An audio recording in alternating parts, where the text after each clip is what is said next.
Hey, greetings and welcome to the Indienomicon podcast, where you can get all the up-to-date information about what's happening with the Indienomicon Foundation, the meetups, the game jams, everything.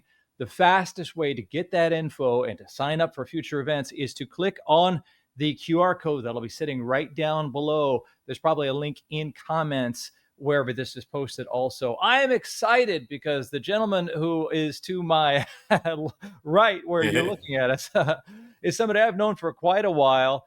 And he's a brilliant guy who supports so many people, and he's helped so many people learn so many things in a bunch of different capacities, not just as a game jam participant, but in his role at the Orange County Library System. Juan Rivera, how are you doing, man?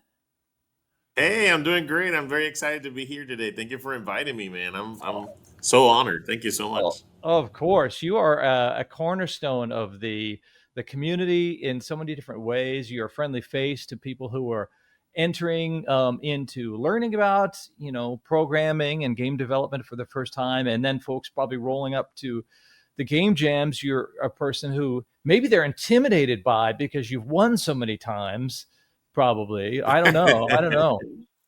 Um, but yeah, my brain's going a million different directions. But the first thing, tell the people who you are and what you do at the Orange County Library. Sure. Hello, everybody. My name is Juan.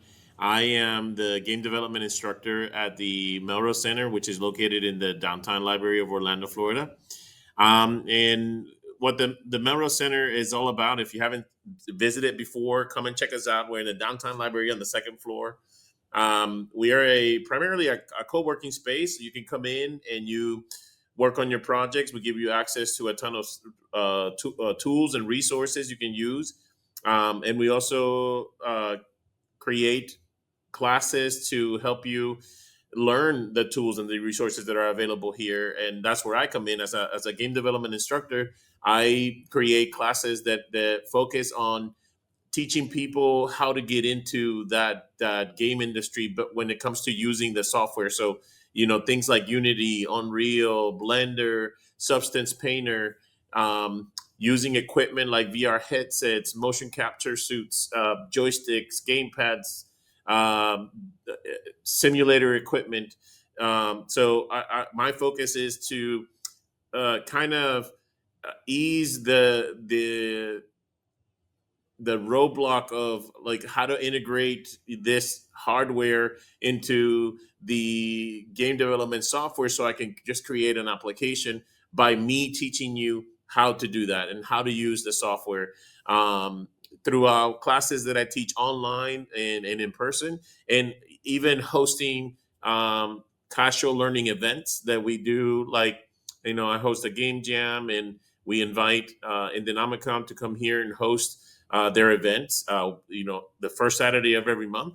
Come and join us for all these events. That's what I do. This is where I'm at. That is really cool.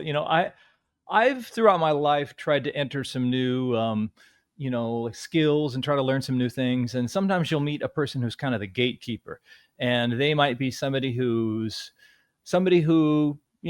maybe has dealt with a lot of beginners a lot. Maybe they get impatient with beginners, and so they're Yeah. hard to deal with. And what I love about you so much is you're just so patient. For one, when you're trying to teach me something, I don't get it, and then I feel like you were just saying, and so is the Melrose Center.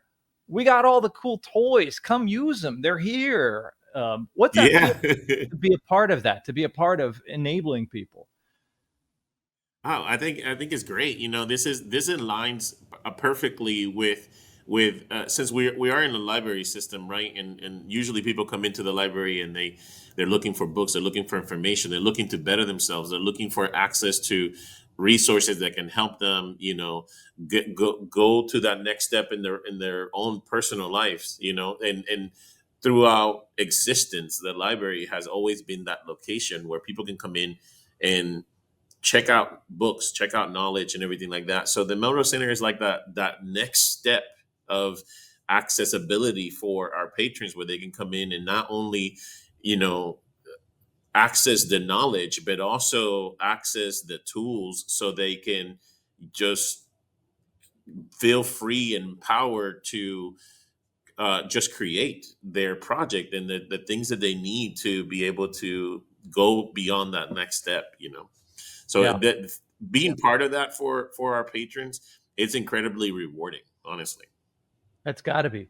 I think of the tools to be a creator that have evolved over time. Like probably in the 1500s, to get a piece of paper was next to impossible. It was something that was very expensive, and to have a nice pen or something in order to create or put your thoughts on paper, to learn how to write, was probably something that took a lot of investment and a lot of time. And so those resources were hard for just your average individual to obtain. And today, digital resources, like we probably all, we ducked out a little bit. We probably all have on our phone resources that weren't even available to people when I was a kid. But all the Yeah. digital resources to create games and things like that, that the library is, and it's not for free, it's our tax dollars paying for it, but the library is welcoming us to use, is really cool, because most people probably wouldn't be able to access all of those creation tools at once, right? Correct. Yeah, correct. So, and this is where we come in. We come in to make sure we facilitate that access and make it easy. No, don't try not to be, like you said, a gatekeeper. That's not our mentality. It's more of uh, being more like, how can I help you today? How can we Yeah. change your life? You know. Yeah. I will also say, maybe you feel this is true. I don't know, that the tools have become more user friendly as the generations have evolved. Yeah, for example, I got into using some of these tools. I want to say maybe 12 years ago. So that's when I went into college and I got my degree on. It was a digital media degree focused on 3D animation, and the tool that we were using back then was Maya, right? But and Maya has always been a great tool. It's an industry standard for all of these 3D content creation software. And but back then there was, you had to jump through leaps and bounds to get a render image done and rigged and everything like that. Nowadays, those same tools have evolved so much where you just have a little prompt. You say, "Hey, can you create this rig for me?" And then, click of a button, it happens. So that's something that we also try to do here at the Melrose Center. As the instructors, they try to stay up to date with the latest and the greatest, so that we can turn around and help our customers also grow with us. Yeah. Well, it's funny. In a way, the Melrose Center kind of emulates you in that it opens its doors to individuals, but also organizations, and that's where we can get to Indienomicon. So, I Hmm. know Indienomicon is many different things. It's game jams and meetups and things that have happened, and they've kind of, like the pandemic, put a whammy on a lot of organizations. So I know they kind of had to kind of shrink down, and I know we're kind of growing back. But what has it been like to have your organization and your building, the Melrose Center, open up their doors to welcome the Indienomicon folks? So I think it's been great because it aligns perfectly with, like I mentioned before, us being able to provide casual learning opportunities, and these learning opportunities facilitated by an organization that is so rooted in the indie development community, that it just kind of like a marriage made in heaven. You know what I mean? It's like we want to be able to provide, these events that people can come to and be exposed to this community and this technology and this workshops and how to create all of these things. And Denomicon is already doing that. So by inviting them to come over here and having them host their events here, and then we can invite all of our patrons and be like, "Hey, guess what? The Denomicon's over here. They're doing this event. Come check us out." It really, um, what is it called? It really works well with us being able to provide access to those events too, that are not Yeah. even hosted by us. They're hosted by the community themselves. Yeah, it's really, really great. Well, shifting gears, so in a way, it's kind of unfair because in a way, you're kind of like imagine you're like a coach. Maybe you're like a basketball coach, and you're teaching everybody the Yeah. fundamentals, how to shoot, how to dribble. But then at Indienomicon, you become the competition and you jam on everybody and like beat everybody. So it's like, come on, man. Hey, Um, that's a learning opportunity too. yeah, You know, it's kind of like you go into learn from and let's not call myself that, but let's call myself learn from a seasoned game developer, right? And then you and compete next to the game developer. So it humbles you a little bit. It humbles me, because at times I don't win, and then when I don't win, it's like, well, this I need to work on some stuff. well, I hate to make it sound like Indienomica, like game jams are intimidating because I think they're more fun than anything from what I've heard. But so let's shift gears to what your participation has been like. I'm curious as what is it like? Talk to Julia G, who's has I think you worked with her on a few experiences. Yeah, Julia Go is ahead. a very good friend of mine. We work together on the game jams. So I met Julia through the game jams, and it was the one of the first few game jams I went with. I went with a friend of mine, Josh Garris, and we were a team of two, and then we usually will have somebody else join us. And then he was like, "Hey, do you mind if we invite this girl, Julia? She's a friend of mine. I work together." And I'm like, "All right, cool. Let's make it the J team," and because it was Josh, Juan, and That's and all. Julia. So and we clicked. We worked really well together.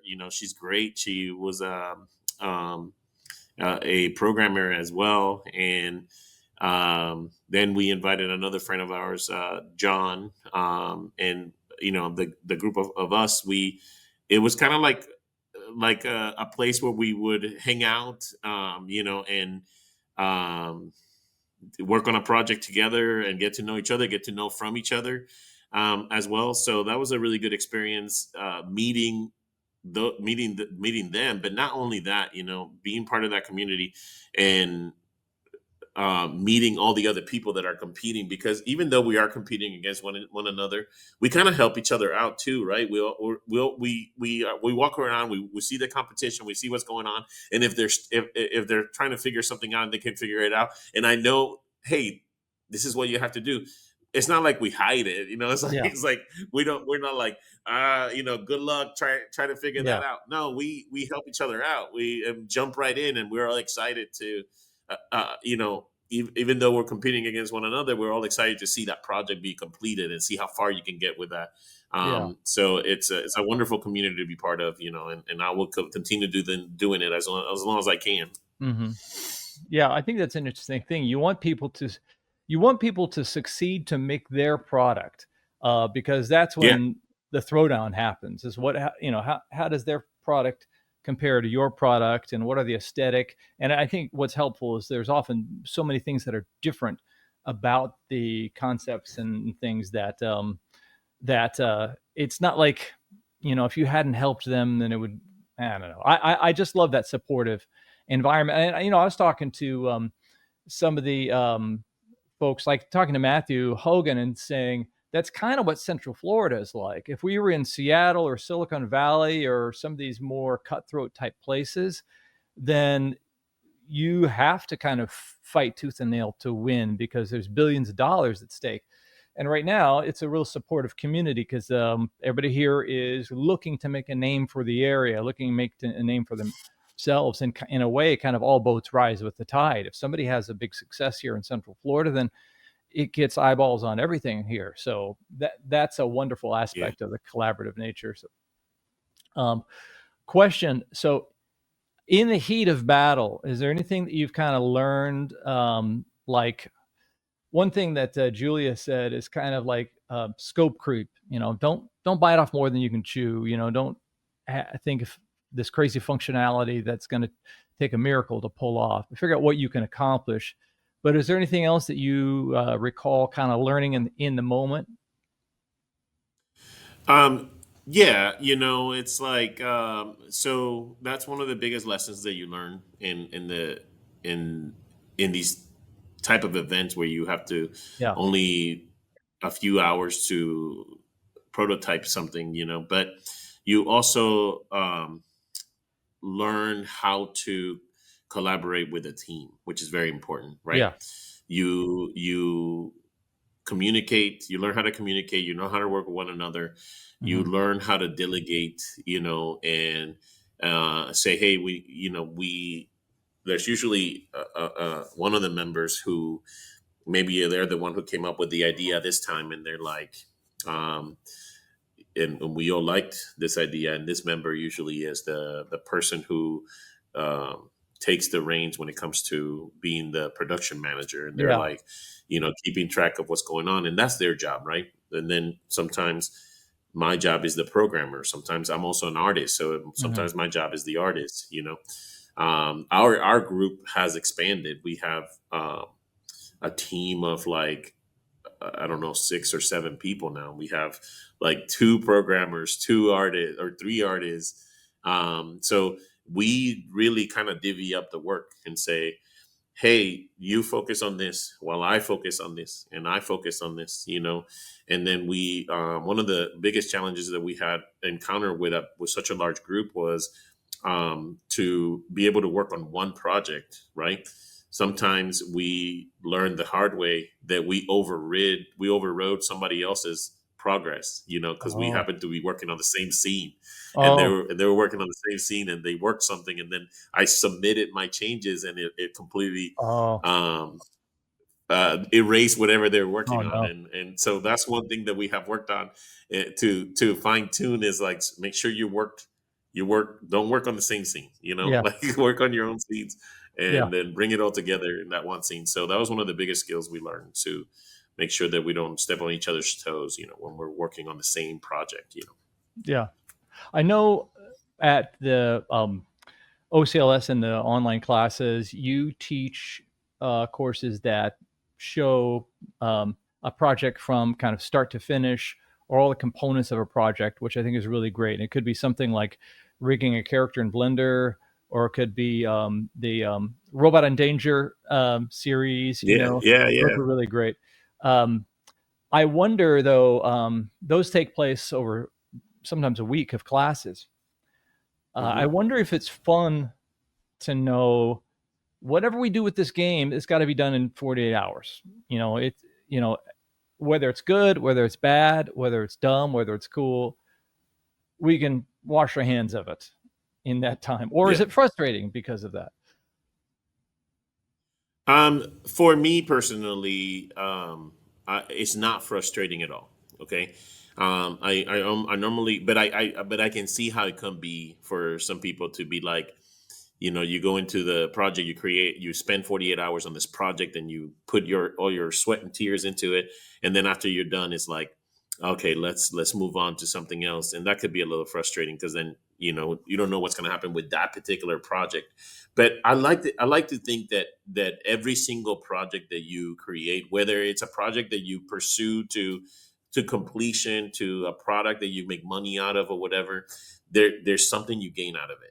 Yeah. And that's the knowledge that you gain through the process of communicating with your teammates, and doing research on how to do this particular thing that you want to do. And we tend to challenge ourselves every time we go to a game jam, to try to implement something new that we haven't done before, because that's our opportunity to try to learn it real quick, Hmm. and try to put it in there real quick. And Hmm. there's so many things that I have learned in game jams that transition directly into the classes that I teach here.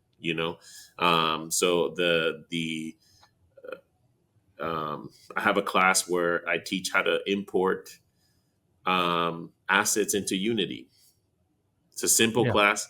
Most people don't think of that much, and they say that's no big deal. That's a nice skill to learn. But what happens when you try to import something and your textures don't come out right? What do? So then I try to focus on covering those concepts in the classes, because that can happen. You know, Yeah. and I learned that in a game jam. Is you try to Uh, get all these assets from the asset stores, and sometimes they don't come in correctly, so you have to do research and find out how to fix that mistake, how to fix that. So that was something that I was like, okay, well, maybe we need to create a class around this, Mm. because Yeah. if I'm having an issue and all my teammates are having an issue, then maybe I'm not the only one. So Mhm. yeah. You mentioned the stress of overriding somebody else's scene that they're working on. Has there been any other moment in the game jam or something where you had an OMG kind of moment, or a victory that you can recall? Well, we have both every time. Yeah. Every time we go to a game jam, we have both of those scenarios because somehow, for some reason, the moment you go to present your project to the judges, it always breaks. Like that always happens. So it's like that's one of the things that we have learned. Is like try not to do live demos. If you can avoid doing a live demo of the game, try not to do a live demo. So we always record us playing the game when it's working. Oh, We always yeah. do a recording of the game working. And if we are not able to do a live demo, then we present this video. This Oh, is okay. what the game looks like. Because every time, we always have that moment. So that experience is both. It has always been a, oh my gosh, it broke. But now that we figured it out how to have a plan B, it's like, oh, that's also Yeah. a victory because we have the video that we can show, and also we're prepared. And so we have this video that we can show in this presentation that could have been a problem, but no, we still have it here. Check this out. Yeah. Okay. Well, what is experience like? Winning, losing? Is it always the same? Is it different? Is it fun? Is it miserable? So the experience for me, whether I win or lose, and this is an honest answer, I'm not trying to sound what is it? I don't know, mightier or Yeah. anything like that. Like my honest answer is whether I win or lose, it's always a great experience. Like I always want to go and celebrate with my team because we created something, we Yeah. made something, and it works, right? But there's other people out there who are you know talented and they do projects. We're not going to win every time, but we made something. We can make something that we're proud of, right? Yeah. So that's always a win for me. So I always feel great and accomplished after we're done with a game jam because we are able to make something.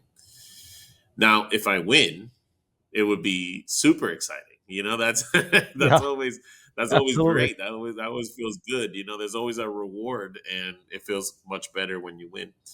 Yeah. But whether I win or lose is still a great experience, and I still enjoy it. So Yeah. That's always a funny thing on the award shows when they say it's an honor just to be nominated. Like, come on, you're happy you yeah, won. You, yeah, you're, you're gloating that you exactly. won. Well, I know folks can find more information about the classes at ocls.info /classes/events. And we could put that URL down there. And then if they get to that URL and they want to search for the classes that you offer, what would they search, or what would they click on? So there, when you go there, actually, there's a filter on the left side of the screen, and there one of the filters is game development. So you just activate the game development filter, and it'll show you all the classes, not only the ones that I teach, but being only one department on an Orange County library system, which is 15 branches. It's not Yeah. just a downtown library.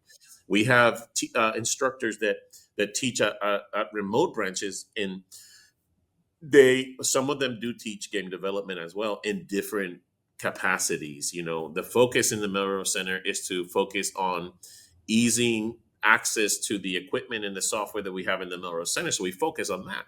But the rest of the library instructors, they don't have to focus on easing access to the resources, but so they can explore access to software that maybe we don't have available at the Mhm. Melrose Center, and stuff like that. But if you just uh, activate the game development filter on the left side of the screen, it'll show you everything that we have available, whether I teach it or some other instructors teach it as well. So because we have a ton of classes available. So that's one way that you can do that. You can always, when you go to the class calendar, You can always there's a search window on the top that you can just put game development, or if you're interested in a specific software like Unity, you can type in Unity or Unreal, and then only those classes that have that keyword will come up. So And definitely, I think my mindset is around virtual. There's a lot of virtual classes, but boy, the classes you teach in person at the Melrose Center, the second floor of the downtown library in Orlando, are just awesome. And it's so really great to look around and see other people learning, and they usually ask a yeah. question that you have and you want to know the answer to. So, so cool. And the cool thing about what we do at the Melrose Center is that a lot of these classes are taught by industry professionals. So every single employee in the Melrose Center, they're I don't want to say an expert on that field, but we have experienced that field. We have created video games professionally. We Yeah. have worked for the industry. They're editing film or creating music records and stuff like that. So you're learning from industry professionals. All right, Juan, thank you so much for taking the time to chat with us. Really appreciate it. And, again, the links down below will tell you all about the upcoming Indienomicon events. We have our sponsors in this card here, which I'll bring up, and want you to know how much gratitude we have to them for sponsoring Indienomicon. But ocls.info will get you to the place where you can start looking for classes that Juan and some of his fellow, instructors will be teaching. It's an incredible resource, and it's invaluable. It's been invaluable for me to take advantage of. So, thanks again, Juan. Really nice to talk to you. Thank you very much. I really appreciate your time, and I appreciate you inviting me, and everybody else that's watching us out there. Come and see us over at the Melrose Center. Okay, we'll open every day, so we're come and check us out.